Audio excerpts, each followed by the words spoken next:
मोदी सरकारच्या विरोधात जनतेमध्ये जाऊन बोला, प्रणिती शिंदे। सोलापूर लोकसभा मतदारसंघ हा पोरका झालेला आहे। मागच्या 10 वर्षात बीजेपीचे 2 खासदार होते, त्यांचे पंतप्रधान असून देखील सोलापुरात एकही विकास काम झालेलं नाही। त्यामुळे भाजप सरकारने केवळ आश्वासन देऊन फक्त लोकांचा विश्वासघात केला असल्याचा हल्लाबोल प्रणिती शिंदे यांनी भाजपवर केलाय। तसेच काँग्रेसच्या कार्यकर्त्यांनी जनतेपर्यंत पोहोचून न घाबरता भाजपने केलेल्या फसवणुकीचा पाडा वाचला पाहिजे असे आवाहन कार्यकर्त्यांना केले। महाविकास आघाडीच्या वतीने सोमवारी सोलापूर लोकसभा मतदारसंघामध्ये संकल्प सभांचे आयोजन करण्यात आले होते। या संकल्प सभेच्या माध्यमातून महाविकास आघाडीच्या उमेदवार म्हणून प्रणिती शिंदे यांनी प्रचाराचे रणशिंग फुंकले। या सभेला माजी केंद्रीय गृहमंत्री सुशील कुमार शिंदे, माजी गृहराज्यमंत्री सिद्धेश मेहत्रे, हंसापुरे, महेश कोटे, राष्ट्रवादीचे खरटमल आदी महाविकास आघाडीचे नेते आणि पदाधिकारी उपस्थित होते। आणि म्हणून आपण पुढे गेलो, बाबासाहेबांचा देश म्हणून आपण पुढे गेलो, कारण का आपली विचारसरणी ही सर्वधर्म समभावाची आहे, धार्मिक नाही आहे, जातीयवाद आपल्या देशात चालत नाही।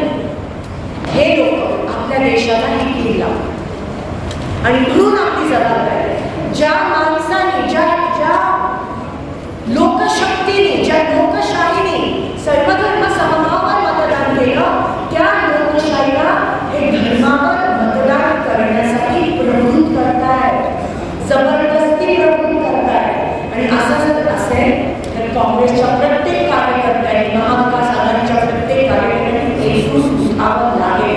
आपला देश वाचवण्यासाठी, आपली लोकशाही वाचवण्यासाठी, दीन दलित, अल्पसंख्याक, गोर दलित महिलांची घरं वाचवण्यासाठी आपण एकजूट उठलं पाहिजे।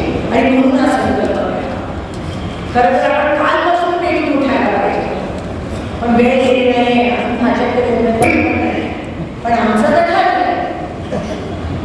उद्यापासून घरोघरी जाऊ, वाडी वस्तीत जाऊ, तांडा तांडा प्रत्येक झोपडपट्टी मोहल्ला मोहल्ल्यात जाऊन आपल्याला निरोप काँग्रेस पक्षाचा, महाविकास आघाडीचा, लोकशाहीचा घरोघरी लोकांपर्यंत घेऊन जायचा आहे। विसरू नका की तुमची वाट पाहताय। त्यांनी ठरवलंय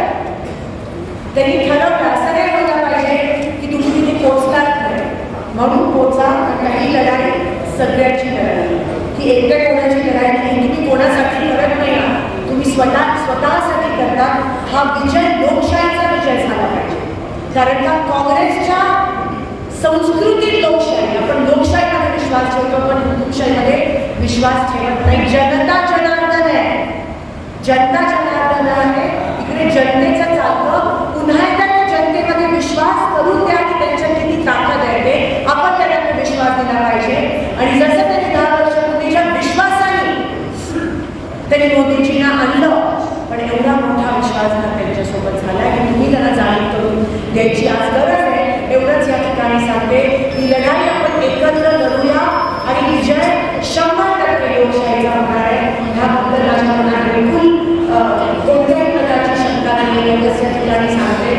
आज सगळेजण परवा माझ्या कानावर चेतन स्टेशनमध्ये मदतीला गेले, आपल्या शहराच्या आमदाराच्या विरोधात आनंद वाटला,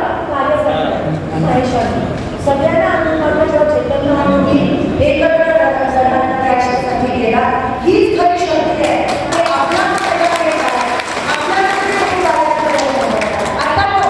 त्यांच्याकडे दुसरा काही मुद्दाच नाही आहे, बीजेपीकडे मुद्दाच नाही तुमच्याकडे मतदान मागायचा, एकमेव पंतप्रधान, पण त्यांनी पण फसवलंय आणि आपल्याकडे खूप आणि आपण त्याला मदत करतो। म्हणून हात धरून विनंती करते की जसं मी म्हणाली ही लढाई आपली आहे, आपण एकटा आणि अखंडता हे असलं पाहिजे निवडणुकांपर्यंत, त्याच्यानंतर पण देशासाठी। आणि जर आपण असेच लढलो तर नक्की बीजेपीचा पराभव निश्चित आहे, पण आपण एक राहणं एकत्र काम करणं गरजेचं आहे। मला याचा फोन आला नाही, त्याचा फोन जाऊ दे दिसला, आपण सगळे जबाबदारी म्हणून आपापली जबाबदारी म्हणून हा झेंडा घेऊन, हा काँग्रेसचा झेंडा घेऊन, कारण का काँग्रेस पक्ष हा आज तुमच्यामुळे जिवंत आहे आणि तो पुन्हा एकदा लोकांपर्यंत घेऊन जिवंत करण्यास, लोकशाही जिवंत करण्यास आपण तयार राहूया।